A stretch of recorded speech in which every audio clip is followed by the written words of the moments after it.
네, 안녕하세요. 안양 시민 맞춤형 소상공인 온라인 교육 주제 중에서 창업의 절차 강의를 맡게 된 파이브아이스 대표 송연섭이라고 합니다.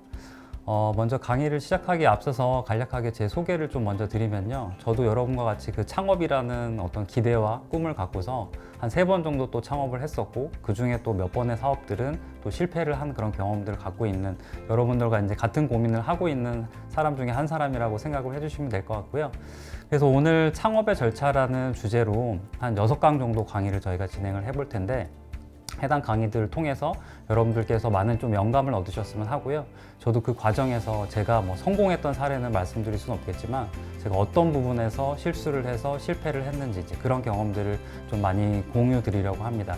그래서 그런 과정들을 통해서 여러분들도 보다 그 실패 확률을 낮추는 창업을 하시는데 조금 더 도움이 되셨으면 하고요. 그 강의 첫 번째로 한번 시작을 해보도록 하겠습니다. 저희 강의 제목이 이제 창업의 절차죠. 창업의 절차.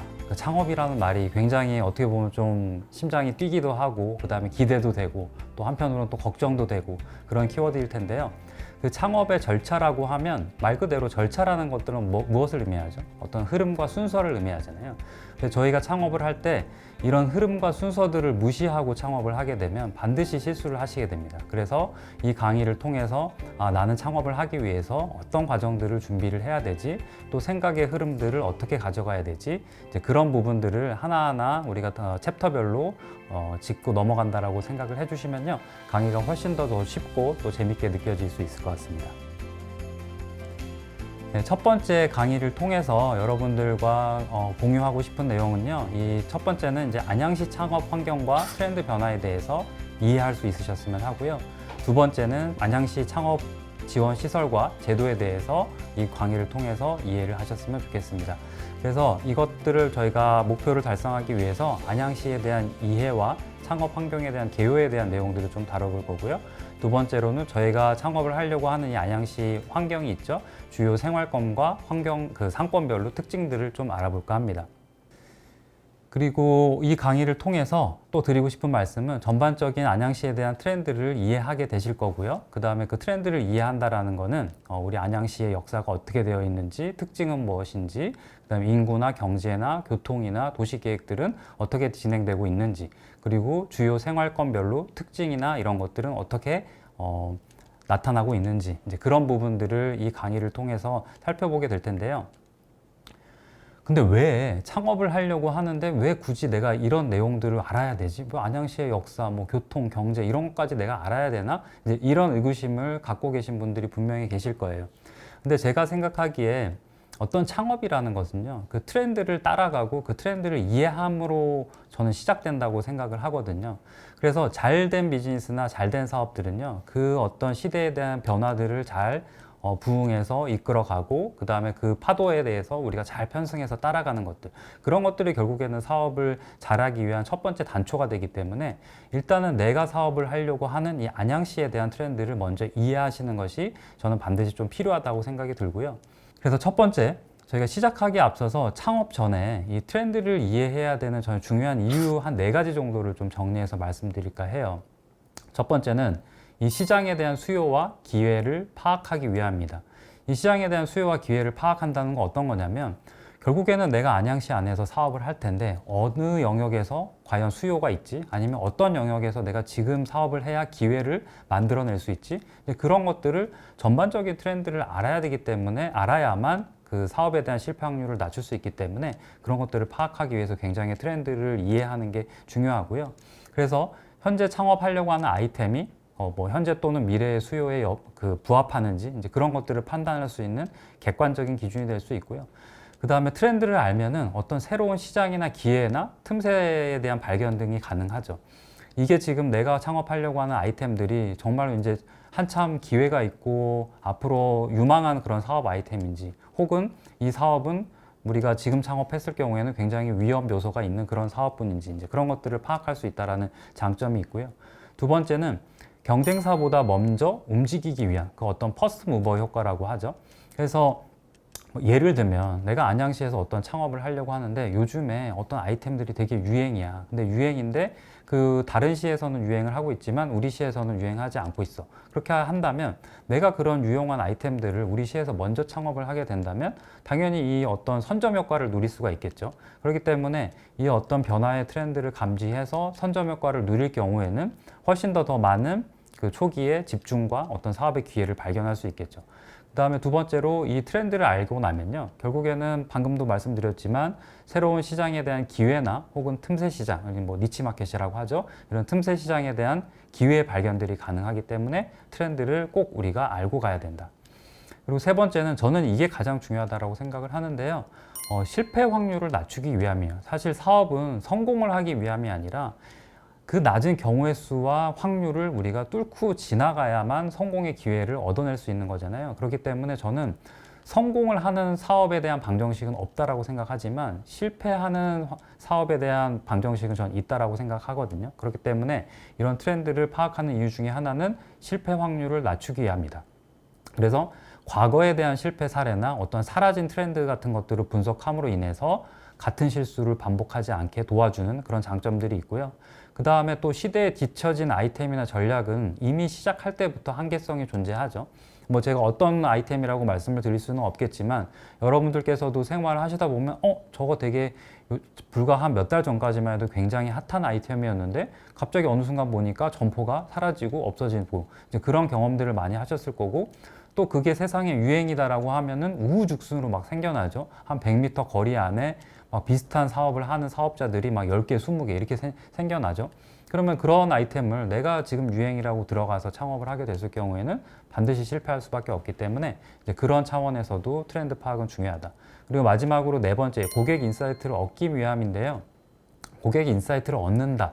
뭐 인사이트라는 말이 굉장히 낯설게 느껴질 수도 있겠지만 인사이트라는 거는 쉽게 얘기하면 그냥 통찰이에요. 내가 고객에 대해서 얼만큼 이해하고 사업을 할 수 있는지 아니면 내가 고객에 대한 어떤 몰랐던 점을 사전에 어떻게 발견할 수 있는지 이제 그런 것들을 알고 사업을 진행을 해야만 사실 성공을 할 수 있다라는 거죠. 그래서 뭐 그런 말도 있잖아요. 뭐 지피지기면 백전백승이다 이런 말이 있듯이 결국에는 내가 사업을 하기 위한 대상자를 알아야만 결국에는 그 안에서 우리가 기회를 발견할 수 있기 때문에 이 어떤 고객 인사이트를 얻기 위해서 트렌드를 파악한다라는 거고요. 그래서 트렌드는 곧 고객 행동의 어떤 가치관이나 변화들을 반영하고요. 그 다음에 어떤 문제를 해결하고 고객의 니즈를 충족해야 하는지 알 수 있다는 장점이 있고 마지막으로는 고객 중심의 제품 혹은 마케팅 전략 같은 것들을 수립할 수 있다는 거죠.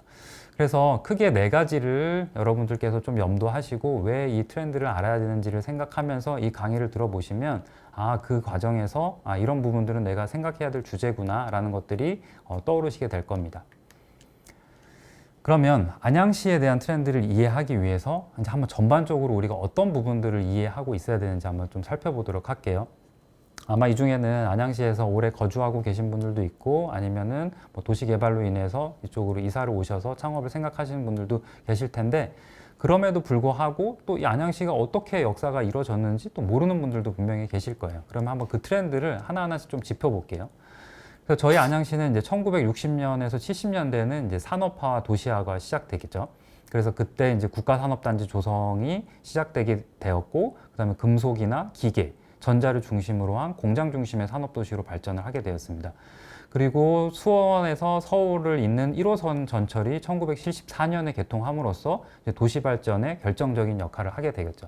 그래서 지금도 이 불과 40년, 이제 한 40년 이상 지났네요. 한 40년이 지났지만 이 안양시의 성장을 만드는 것들은 이런 산업화가 분명히 기반 산업이 되었기 때문에 현재 안양이 존재하는 거고, 그래서 지금 주변에도 아직도 이런 사업을 영위하고 계신 분들이 많고, 또 이런 사업에 또 부가적으로 수익을 내기 위해서 부가적인 뭐 사업들이 연계돼서 같이 진행되는 거를 여러분들께서도 보실 수 있을 거예요. 그리고 두 번째로는 이제 1980년에서 90년대 이제 본격적인 주거 도시로 성장을 하기 시작하죠. 저희가 지속적인 산업화와 인구 증가, 그 다음에 어떤 서울의 과밀을 해소하기 위해서 신도시 사업들이 많이 이제 진행이 됐었어요. 뭐 안양도 그렇고, 뭐 일산도 그렇고, 성남도 그렇고, 이제 신도시들이 굉장히 많이 생기기 시작했잖아요. 그래서 평촌 신도시가 저는 이렇게 오래된지 몰랐는데 벌써 1989년도에 평촌 신도시 개발이 시작되었고 이 시점에 맞춰서 관양동, 부흥동, 범계동 등의 이제 아파트 단지가 대거로 조성되기 시작했죠. 그러면서 이 주변에 5층짜리 상가들이 많이 생기기 시작했고 그 다음에 그런 어떤 수요들을 충족하기 위해서 뭐 식당이라든지 아니면 주로 이제 아파트 단지에 거주하고 있는 사람들에 대한 편의시설이라든지 그런 것들이 하나의 아이템으로 계속해서 생겨나기 시작했죠. 그 다음에 1994년도에는 수도권 전철 4호선이 개통되면서 강남권과의 접근성이 개선되기 시작했죠. 그러면서 서울로 출퇴근하는 사람들이 많이 생기게 되고 그 다음에 외부에서 유입도 많이 생겼죠. 왜냐하면 강남권이 사당이나 강남권은 4호선으로 출퇴근을 할 수 있게 되게 용이하잖아요. 그렇기 때문에 굳이 내가 서울에 살지 않더라도 이 안양 쪽에다가 아파트나 뭐 주거나 이런 것들을 얻어서 실제로 통학이나 뭐 혹은 통근을 하면서 생활을 하게 되는 그런 생활권이 됐죠. 그러면서 또 새로 생겨나는 문화들이 있을 거예요. 그런데 그런 부분들이 하나의 또 트렌드로 자리 잡게 된 거고요. 그 다음에 마지막으로 세 번째는 이제 2000년대에 들어오면서 교통망 확대나 이제 주요하게 디지털 산업단지들이 많이 조성됐죠. 그래서 광명역 3건, 그 택지개발지구 및 관양지구, 국민임대주택단지 등 이런 국책 사업들이 시행되게 됐고요. 그 다음에 중소규모의 개발 사업들, 뭐 재개발, 재건축 이런 사업들이 계속해서 추진 중에 있고 또 2004년도에는 그 광명역이 고속철도 광명역이 개통하면서 광역교통으로서의 접근성이 개선이 된 부분들이 있고요. 또 향후에는 GTX-C라든지 뭐 인덕원이랑 수원, 복선전철 혹은 월곶이랑 판교 간의 복선전철 이런 계획들이 수립되고 진행되어 있고요. 그 다음에 뭐 최근에는 안양예술공원 설치라든지 문화예술 산업 발전에 도모하는 그런 활동들이 이어지고 있습니다. 또 근처에 보시면 아시겠지만 이런 디지털 산업단지들이 많이 생기게 됐죠. 그래서 이런 산업단지 안에는 IT 기업이라든지 뭐 바이오, 영상 콘텐츠 기업들을 유치해서 최근 이제 2000년도로 넘어오게 됐죠. 그러면서 아마 알게 모르게 변화들이 많이 있었을 거예요. 이런 디지털 산업단지 안에는 뭐 예를 들면 식당가들이 그 안에 많이 생기게 되고 또 이런 그 수요들을 충족하기 위해서 뭐 직장인들이 좋아할 만한 카페 이런 것들이 많이 만들어지게 되고 이제 그런 변화들을 여러분께서 보셨을 텐데 그래서 한 번이 60년대부터 70년대, 80년대, 2000년대까지 보면서 아, 안양 맞아. 안양이 이렇게 변화해 왔지. 그리고 그때 유행했던 아이템들은 이런 거였는데 또 시대가 지나니까 요즘에는 이런 아이템들이 또 트렌드로 떠오르고 있네 라는 것들이 아마 느껴지신 분들이 있을 겁니다.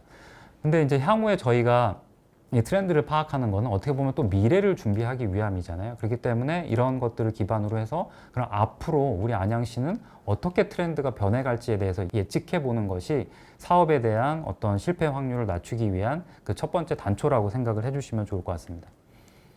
그래서 그 단초로 한번 인구에 대해서도 한번 저희가 볼 필요가 있죠. 인구를 한번 보면요. 인구 밀도, 안양시의 인구 밀도 여러분들 알고 계셨어요? 아마 안양시 인구 밀도 하면 모르셨을 거예요. 그래서 인구 밀도라고 하면 특정 지역, 특정 그 면적 안에 몇 명의 인구가 밀집되어 있나 이제 인구 밀도라고 보는데요.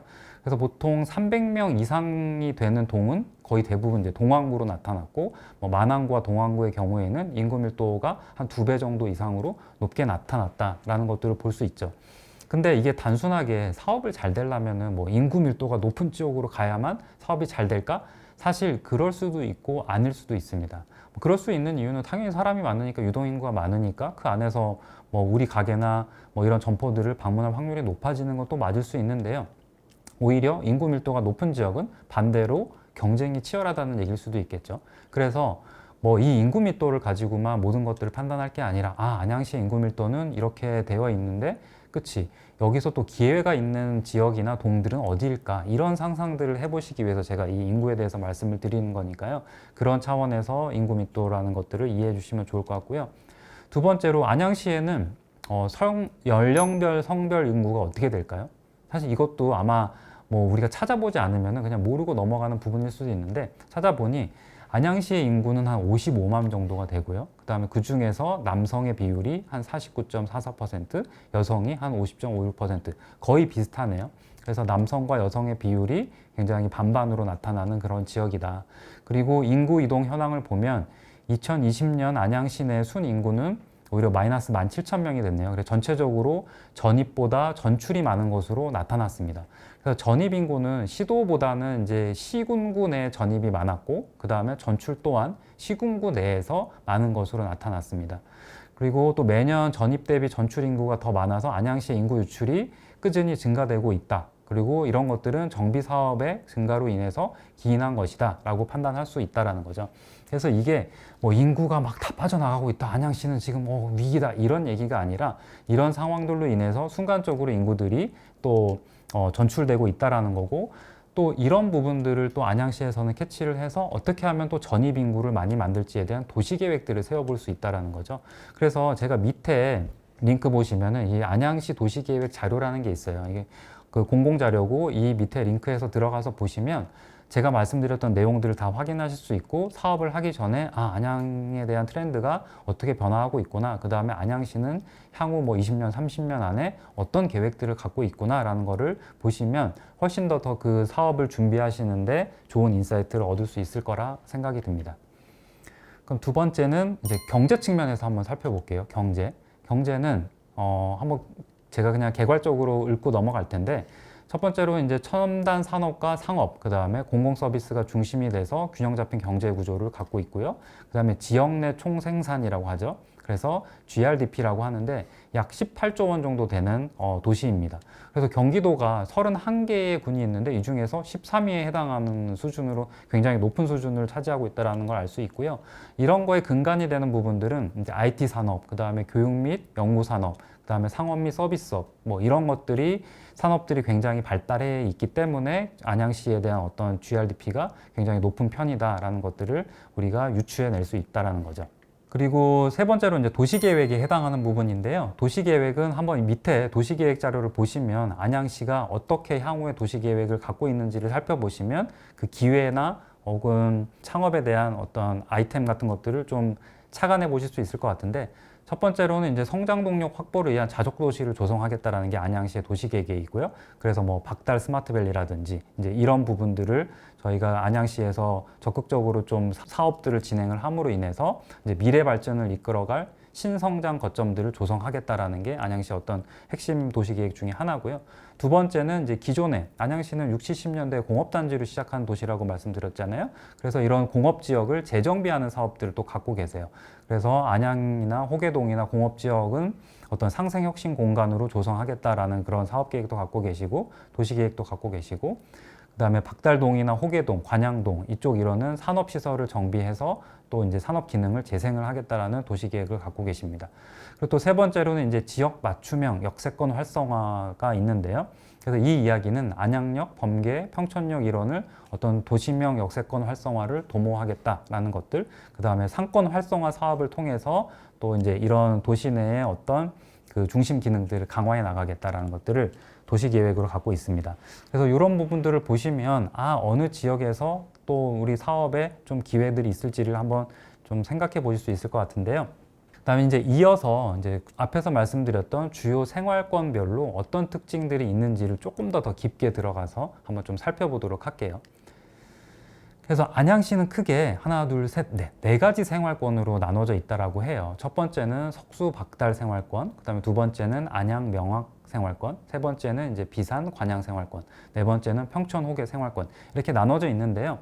그래서 이런 생활권들을 한번 보는 것들은 어떤 거냐면 각각의 생활권별로 특징들이 다 존재를 해요. 그 특징들이 존재하고 거주하는 인구에 대한 어떤 통계들도 좀 다르죠. 어떤 지역은 뭐 예를 들면은 영유아들을 많이 살고 있는 그런 지역이 있는 반면에 어떤 지역은 좀 더 직장인들이 많이 거주한다든지, 아니면 어떤 지역은 조금 더 연령대가 높은 이제 그런 인구들이 거주한다든지, 그런 어떤 생활권별로 특징이 있기 때문에 안양시가 이렇게 구분이 되어 있구나, 그 다음에 각각의 지역별로는 어떤 특징들이 있구나라는 거를 살펴보시는 시간이라고 생각을 해주시면 좋을 것 같습니다. 그래서 각각의 생활권별로 하나씩 주요한 특징들만 좀 살펴보도록 할게요. 제가 아까 전자에서 말씀드렸지만 이 내용들은 안양시 도시계획 자료에 들어가면은 다 확인할 수 있는 내용들이기 때문에 제가 큰 요약해서 각각의 생활권별로 어떤 계획들을 갖고 있는지에 대해서만 말씀드리겠습니다. 그래서 석수박달 생활권은요, 문화결합형 생태벨트 구축 및 4차 산업혁명 클러스터를 조성하겠다. 그래서 4차 산업과 관련된 그런 어떤 기업들을 이 안에 많이 뭐 이제 묶어서 그 도시만의 어떤 특징들을 만들어내겠다라는 게 이 석수박달 생활권의 어떤 도시계획 중에 하나고요. 그래서 크게는 뭐 제일산업 이적전지 이제 이적한 그런 빈 어떤 땅들을 활용을 해서 이제 근린공원들을 확충하는 사업들을 갖고 있고, 또 생태 힐링 거점 공원 뭐 이제 이런 것들을 조성을 통해서 도시민들의 여가나 휴양 공간을 제공하겠다라는 것들이 하나의 어떤 계획 중에 하나가 되는 거고요. 그래서 이런 것들을 한번 쭉 읽어 보시면 뭐 예를 들면 만약에 저가 만약에 이 키워드를 봤을 경우에는 여가 휴양 공간을 많이 만들어? 그러면은 그 주변에서 어떤 것들을 하면 좋을까? 뭐 예를 들면 근린 공원들이 많이 확충된다라고 하면은 주말이나 혹은 저녁 시간대에 사람들이 많이 모일 것 같은데, 그러면 주말이나 저녁 시간대에 사람들이 모였을 때는 어떤 아이템들이 더 좋을까? 뭐 꼭 번화가가 아니더라도 이런 쪽에서 뭐 카페나 이런 것들을 하면 더 좋을까? 이제 이런 상상들을 해보시면 이 생활권별로 창업 아이템들을 좀 인사이트를 얻으실 수 있을 것 같거든요. 그래서 한번 이런 것들은 이 생활권에서는 이런 부분들을 중요하게 보고 있구나라고 생각을 해주시면 좋을 것 같고요. 두 번째로 이제 안양 명확 생활권에 대해서 한번 살펴볼 텐데요. 안양 명확 생활권은 도시기능 강화와 상업지역 재생 활성화를 도시계획으로 잡고 있다고 합니다. 그래서 도심기능 강화라고 하면은 이제 공공기관 이적 전지 및 공업지역 재생을 통해서 어떤 복합기능 및 혁신기능 도입을 하고, 이런 것들을 통해서 성장 동력을 확보하겠다라는 게 어떤 도심기능 강화 중에 하나의 주요한 어떤 도시계획이 될 수 있을 것 같고요. 그래서 이런 것들을 통해서 어떤 쾌적한 도시 환경을 확보하고 도시공원들을 확충시켜 나가겠다라는 게 이 생활권의 특징 중에 하나고, 또 두 번째로는 상업지역 재생 활성화라고 되어 있는데요. 어떤 중심지에 대한 경관 정비랑 그다음에 경관 특화 요소들을 도입하는 부분들, 그다음에 안양역과 월판선 이런 것들을 연계해서 상권 활성화를 할 수 있는 그런 사업들을 좀 더 추진하겠다라는 부분들이 이 안양 명환 생활권의 하나의 특징이라고 볼 수 있을 것 같습니다. 그래서 여기서도 마찬가지로 이제 이런 내용들을 쭉 보시면 이런 역 주변이 좀 더 강화될 수 있겠다. 아니면 전통시장이나 이런 대학가 주변이 조금 더 신흥 상권으로 좀 활성화될 수 있겠다라는 어떤 그런 생각들을 좀 얻어내실 수 있을 거라고 생각이 들고요. 그다음에 세 번째로 이제 비산 관양 생활권인데, 비산 관양 생활권은 복합 업무 지구 및 역세권을 활성화하겠다라는 이제 도시 계획을 갖고 있습니다. 그래서 복합 업무 지구라고 하면요, 이 관악대로 주변, 그래서 운동장 사거리부터 인덕원역까지가 이제 관악대로인데, 관악대로 주변에 업무 기능을 강화하는 거, 그다음에 안양형 테헤란로를 조성하는 부분들. 그래서 아마 이런 부분들은 테헤란로 하면은 뭐 여러분들 상상되시겠지만 이제 회사들이 많이 이제 들어서는 이제 그런 부분들을 상상하게 되겠죠. 그래서 이런 복합 업무 지구들이 생겨남을 통해서 이제 그런 또 도시들이 어떻게 변화해 갈지를 좀 생각을 해보시면 좋을 것 같고요. 그래서 또 두 번째로는 이런 또 직주 근접 실현을 위해서 정비 사업, 그다음에 공공주택 사업, 도시개발 사업 등으로 어떤 주거 기능이랑 자족 기능을 확보하겠다라는 게 도시계획 중에 하나고요. 그다음에 역세권 활성화가 또 이 비산 관양 생활권 중에 하나의 도시계획 중에 잡혀 있는데요. 역세권을 활성화한다라는 거는 이제 이런 광역교통을 확대해서 그다음에 역세권의 복합 기능들을 도입하겠다. 아까 제가 서두에서 말씀드렸던 GTX-C라든지 뭐 인덕원 동탄선이라든지 월곡 판교선이라든지 이제 이런 부분들이 이제 역세권을 활성화시키는 기능들이 되겠죠. 그러면은 아마 이런 지역에는 외부에 대한 유입이나 이런 외부 인구들에 대한 유입이 많이 생겨날 거고, 그러면 그런 외부 유입들이 들어옴으로 인해서 그들이 필요한 니즈가 무엇일지 이제 이런 생각들을 해보시면 그 지역만의 또 사업 아이템이 창업 아이템이 생각이 나실 수도 있을 것 같아요. 그래서 그런 부분들을 참고하시면 좋을 것 같고요. 네 번째로는 이제 평촌 호계 생활권인데요. 평촌 호계 같은 경우는 이제 평촌 신도시 및 공업 지역 재생을 하나의 도시 계획으로 크게 잡고 있습니다. 그래서 평촌 신도시 재생이라고 하면 평촌 신도시 정비 기반을 마련하겠다는 거고요. 그래서 주경관과 정비 기반 마련을 위해서 지구 단위의 어떤 계획의 재정비가 좀 들어가겠다. 그래서 평촌 신도시 같은 경우는 좀 아무래도 저희 신도시가 생긴 좀 오래됐잖아요. 그렇기 때문에 이제 그런 부분들에 대해서 다시 이제 정비를 하겠다라는 그런 도시 계획으로 보이고요. 그래서 이런 상업 지역별 특성을 고려해서 권역별로 특화 전략을 제시를 하겠다. 그래서 평촌역하고 번개역에는 이러이러한 산업들을 육성하겠다라는 거고, 또 학원가, 평촌 같은 경우는 이제 학원가들이 많이 있잖아요. 그래서 학원가 일원에는 또 이런 환경들, 먹거리 특성화 및 뭐 보행 환경들을 개선하겠다라는 게 어떻게 보면 평촌 신도시 재생 사업 중에 재생 사업의 내용이라고 보시면 될 것 같고요. 그 다음에 평촌 호계 같은 경우는 이제 노후 공업 지역들이 많이 있죠. 그래서 이런 노후 공업 지역들을 재생하는 사업들, 그래서 주거와 상업이 결합한 어떤 상생혁신 경관으로 조성을 하겠다. 그 다음에 뭐 평촌 스마트 스퀘어와 연계를 해서 창조식 산업이라든지 아니면 ICT 산업 활성화를 통한 어떤 지식 기반의 클러스터를 육성하겠다라는 게 이 평촌호계 생활권의 주요한 도시계획이라고 생각을 해보시면 될 것 같아요.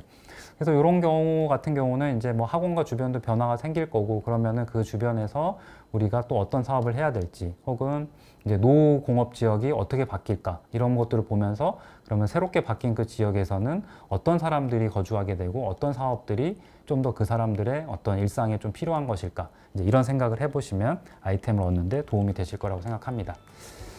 그래서 제가 좀 이제 개괄적으로 한번 트렌드에 대해서 말씀을 드렸어요. 1강에서는.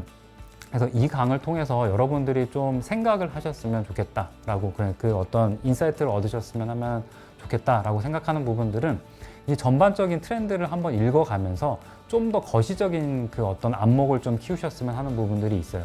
단순하게 뭐 그냥 내가 어떤 게 좋지, 요즘에 뭐가 유행이지, 그냥 이런 근시안적으로 사업 아이템을 선정하는 게 아니라 조금은 한 발 뒤로 물러서서 안양시가 이렇게 돌아가고 있구나. 그 다음에 인구들은 어떻게 어디에 집중되어 있고 안양시의 도시계획은 이런 계획들을 갖고 있구나. 그래서 이런 변화들이 생길 것으로 예상이 되니 나는 어떤 지역에서 어떤 사업을 하면은 훨씬 더 좋겠다. 근데 그런 흐름들을 읽어가셨으면 하는 게 첫 번째 트렌드를 읽는다라는 것의 어떤 강의의 핵심이라고 생각을 해주시면 될 것 같고요. 그래서 여러분들께서는 이런 사업을 창업을 하기 전에 다양한 관점에서 여러 자료와 데이터들을 한번 살펴보시고 이를 통해서 좀 더 객관적으로 의사결정을 하시는 그런 능력을 좀 키우셨으면 합니다. 네, 첫 번째 강의는 여기서 마치도록 하겠고요. 또 두 번째 강의에서 창업의 절차 내용 이어서 설명드리도록 하겠습니다.